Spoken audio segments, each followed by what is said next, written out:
So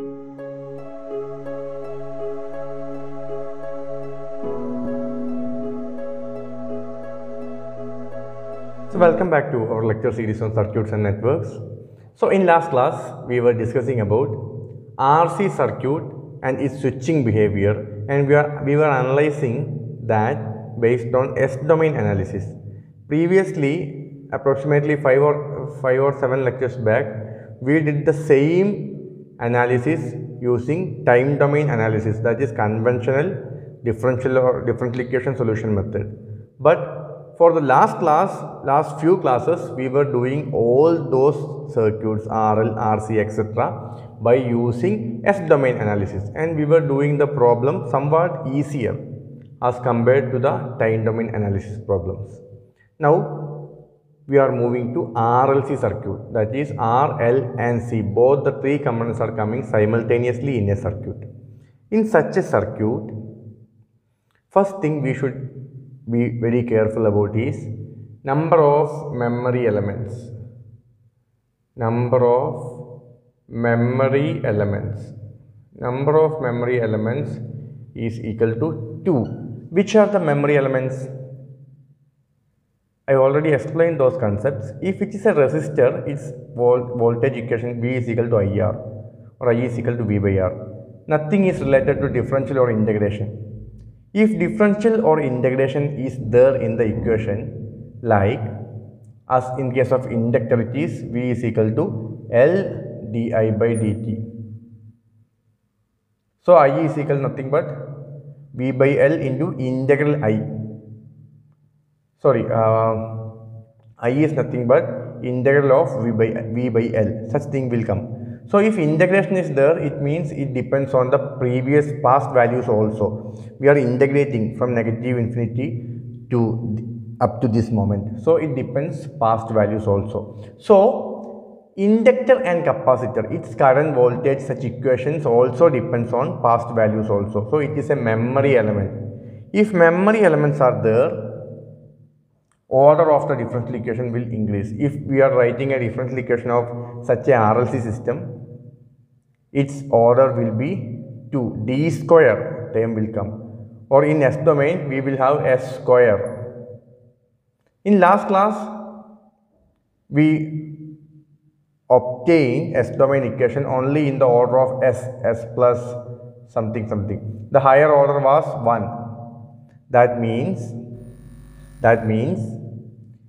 in that circuit the memory element was only capacitor or only inductor. In RL circuit, number of memory element is 1. So if you are writing the differential equation, you will get first order differential equation. If you are converting that to S domain, you will get the higher degree of S as 1, first order equation.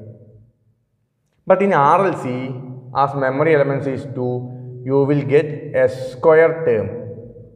Degree of S, higher degree of S will be 2. So second order equation you will get. If you are writing differential equation also, you will get some equation like d square I by like that. So this is also a second order differential equation. So order of equations formed from RLC circuit will be always 2, because it is having 2 memory elements. Number of memory elements is 2. So order of the equation will be 2. Okay.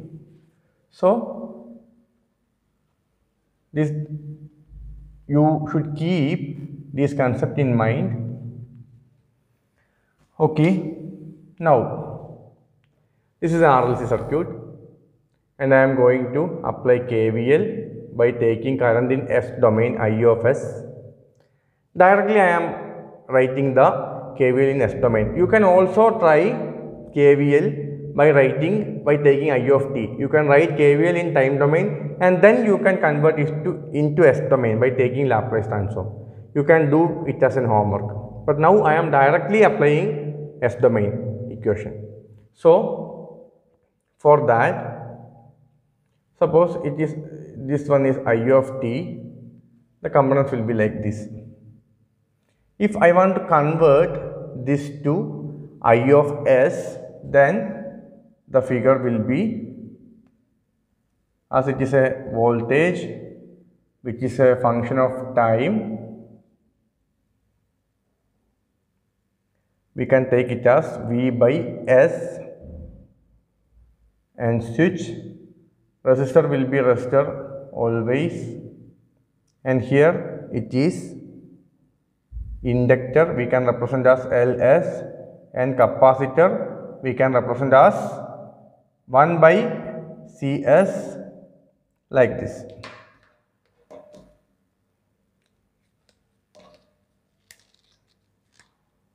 And I am applying I of S, KVL. So what will be the KVL equation? What will be the KVL equation? We are starting from this side, negative, minus V by S, suppose the switch is closed, plus KVL in the resistor I into R, and we are assuming always the direction of assumed current loop always enter at plus.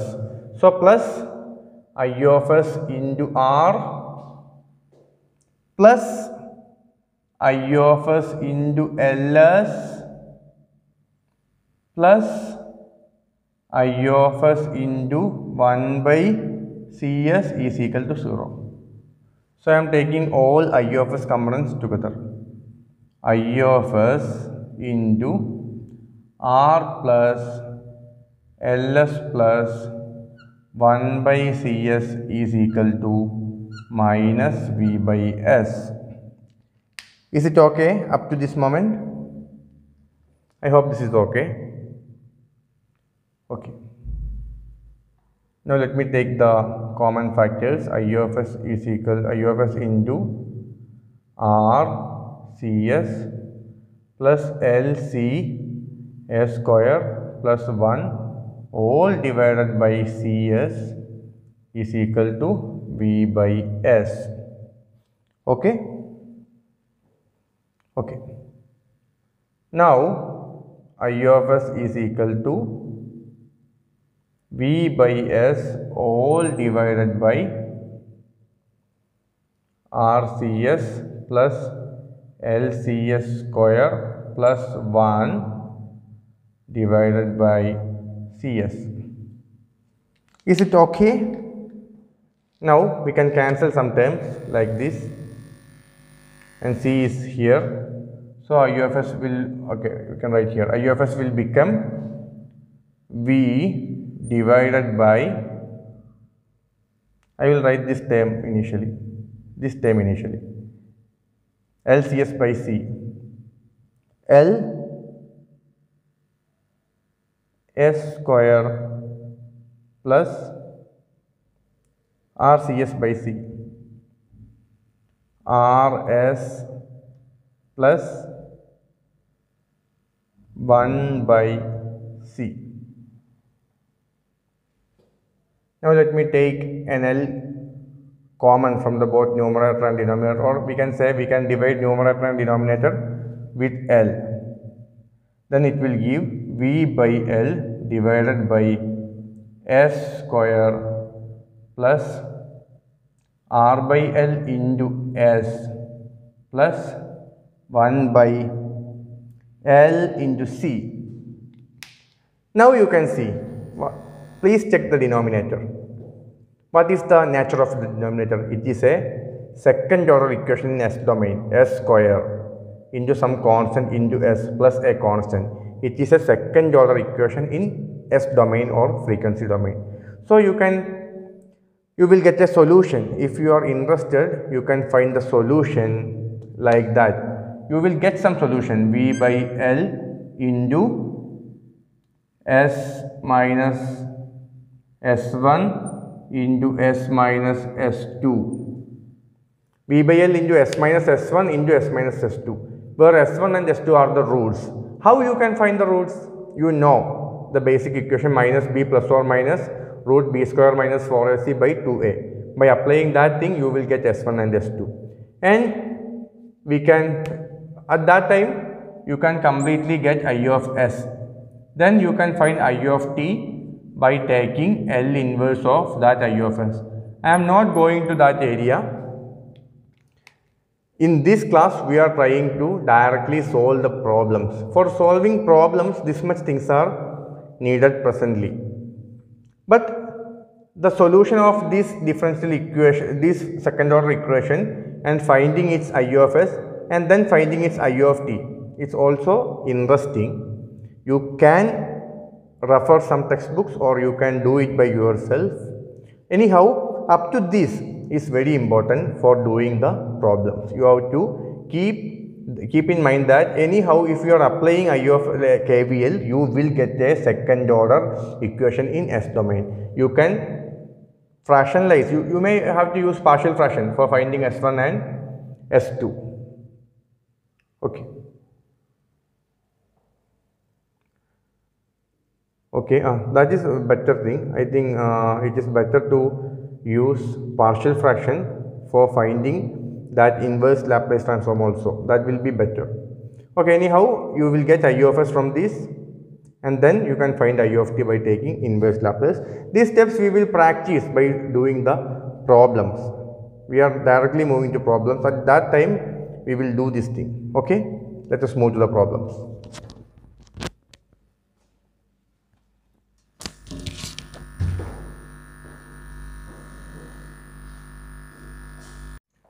Okay, so this is the question. A 5-volt source is connected through a switch S to a RLC circuit. One resistor is there, inductor is there, capacitor is there, inductor is there. This is an RLC circuit. And the switch S is closed. Initially, switch S is closed and steady state is attained. So, before the switching instant, initially switch was closed and some steady state is attained. The switch was closed for some long time. So, every components are connected to this source are in steady state. But at t is equal to 0, switch is opened. So, initially switch is closed and we got the steady state. Every components are happy. They are in steady state. But suddenly at t is equal to 0, we are opening the switch. What happened? That is our question. What happened means you have to find I of t after this instant. After this instant means t is equal to 0 plus greater than 0. What happens? So, initially at t is equal to 0 minus, that is in steady state, what was the condition? Switch was initially closed. So, we are drawing that initially. Switch was closed. Okay. Any change for the resistor? No. Resistor is a memoryless element and it is having no change in steady state or transient period. It will be always having the same condition. And what about this capacitor? This is my first question. I hope everyone is clear about this concept. In steady state, capacitor acts as open circuit or closed circuit. Capacitor is open circuit and inductor is short circuit. Keep in mind, it is very, very important. So, as it is in steady state, this capacitor is initially open and this inductor is initially no need to draw the inductor because inductor is initially short. The inductor is initially short. So, is there any current passing through this branch? No. No current is passing through this branch. We can, for avoiding confusion, I am widening this gap. It is perfectly open circuit. So, voltage source is 5 volt, resistance is 2.5 ohm and the current is passing like this. Then what is the value of this current? This current is nothing but I0 minus initial current. So, I0 minus is equal to 5 by 2.5, that is voltage by resistance, that is 2 ampere. So, 2 ampere is the initial current that was passing through the inductor. Okay. Now, we are going to draw the circuit after the closing of opening of switch or after 0 instant. That is, we have to keep the switch opened. In figure, it is better to draw like this because at t is equal to 0 we are opening the switch. So this is the correct notation of arrow mark. Otherwise we may think at t is equal to 0 switch is closing. That is not matching the statement of problem. So this is the correct thing. Okay, anyhow we got I0 was 2 ampere. So anyhow there is an initial current in the inductor. Is there any initial voltage in the capacitor? No, because capacitor was initially open. At steady state it was open. So what will be the voltage across that capacitor? Initially the capacitor was open, means you have to check whether any voltage is appearing across it or not. We know that what may be, even though it is open, it is having some voltage. What is that V0 minus of capacitor? This is of inductor. Okay, V0 minus of that capacitor, that is nothing but, please check, it is simple logic.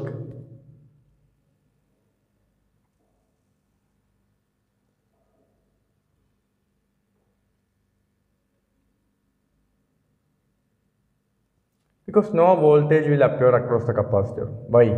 Because it is a short circuit. As a short circuit is there in parallel to this capacitor, the voltage will be 0. For any short circuit, voltage will be 0. So, this capacitor is actually short circuit. No current will wait. When voltage will be present? If current is here we are having higher potential and here we are having lower potential, then voltage will be present, potential difference will be present. But in this case, no need to wait at these two terminals because a short circuit path is here. So, no potential difference between these two terminals. It's basics of electrical science. I can't explain this much more. So, V of capacitor minus is 0 volt. But one more thing, if this is also open circuit, what happened? If this is also open circuit, what happened? V will be some 5 volt minus drop in this resistor. If both these branches are open, no current will pass. So 5 volt will appear again at this capacitor also, again across at this capacitor. But this is different case. For any circuit element, if a short circuit is there at parallel, the voltage of the basic element will be 0. Okay, these are the knowledge about initial components. Then we have to go to the case just after switching. For that we have to draw the S domain circuit. Okay. So this is our initial figure and we already analyzed our initial conditions and we got that this is I of t. This is the final thing we want to find. And for this inductor, initial current I0 minus of L, that should be equal to I0 of L. Why? Inductor will not oppose, permit sudden change in current. And that was equal to, this is, don't be confused, always take t greater than 0, that is better. And that of I0 plus L, that was, what was the current? 5 by 2.52 ampere. And V0 of capacitor minus, that is equal to V0 of capacitor, that is equal to V0 of capacitor just after switching, that was just, what was? 0 volt, initial voltage was 0. Now we are going to draw the circuit after closing of switch. And that is, I am going to represent in S domain. I am going to represent in S domain. So, inductor should be represented as Ls. Inductor should be represented as Ls and capacitor should be represented as 1 by Cs. You know all those things. Okay. Now, why I drawn this side with green color? Because if switch is open, no current will pass in this area. But for the inductor and capacitor, we can say like that, because even though the main source is not there, the inductor and capacitor are capable of storing the energy and they will deliver the energy. So we are trying to we know that initial current is there, that initial current will circulate in the circuit.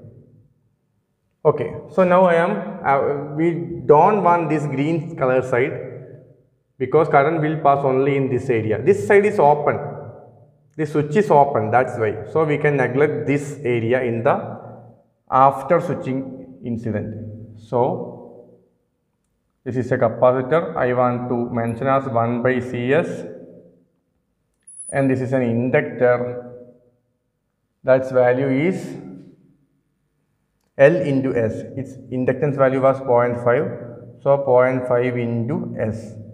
And for the capacitor, this value is 1 by 100 into 10 raised to minus 6, 100 microfarad into S. And we know the inductor is having some initial current. So we have to connect the initial voltage representation. That is, in series with the inductor, we have to connect a voltage source with reverse polarity. And what is the voltage source V0? That is equal to I0 into L. Here I0 was 2 ampere and L was 0.5. Then V0 is 1 volt. So I am connecting 1 volt source here. And the capacitor is not having any initial voltage, so no need to connect voltage source. Everything is okay and perfect. Now I am going to apply KVL with I of S. This is I of S. Okay, let me write the KVL. So these all are the pre-requirements. These all are the initial conditions. And from initial condition, I completed this circuit diagram in S domain. Now I am going to apply KVL in this S domain equation. So it will give 1 by 1000 into 10 raised to minus 6 into S into I of S plus 0.5 S into I of S minus 1 is equal to, because we are entering at negative polarity first, minus 1 is equal to 0. So on the other hand, we will get it as plus 1. Now I am taking I of S common. I of S into 1 by 100 into 10 raised to minus 6s. Okay, if you are solving it, you will get 5000 by S. Plus, if you are solving this one, I of S is kept at outside, so this will be 0.5 S. That is equal to 1. On next step, I of S is equal to 1 by this thing. Okay. 0.5 S plus 5000 by S. So if S is taken as common, it will become 1 by 0.5 S square plus 5000 by S. So take this S into numerator. It will give S by 0.5 S square plus 5000. Multiply both things with 2, numerator and denominator with 2. Then you will get 2S by S square plus 10,000. Is it okay? 2S by S square plus 10,000. 10,000 is nothing but 100 square. 100 square. Now it is in standard form. I of S is 2S by S square plus 100 square. Then what is I of T? L inverse of I of S. That is equal to L inverse of this thing. 2 is a constant. 2 into S by S square plus A square. Cos S by S square plus omega square. Cos omega T. So 2 into cos 100t. This is the I of t. I hope this is very clear, but be very critical about this thing. I am solving just simple problems. This is a simple problem. This is the most simple problem that may appear in your exam paper. All the other possibilities are having such problems with higher complexity. So I am just trying to make a confidence for you on the subject of circuits. But you have to practice more problems. Then only you can score good marks in exam, because in exam paper generally in this area some typical problems may came. They may have some more steps and you have to think little bit complex. Not that complex, but you have to invest some more time to solve more problems. That's only case. You have to be practiced with this type of problems. Switch opening, switch close, steady state, such things you have to memorize. Then only you will get, when this is open, what is the voltage across that? That is 0. If you got confused on that area, you can solve the entire problem. That is the case. Okay, so hope you enjoyed this video. Practice more problems. We will meet in the next class. Thank you.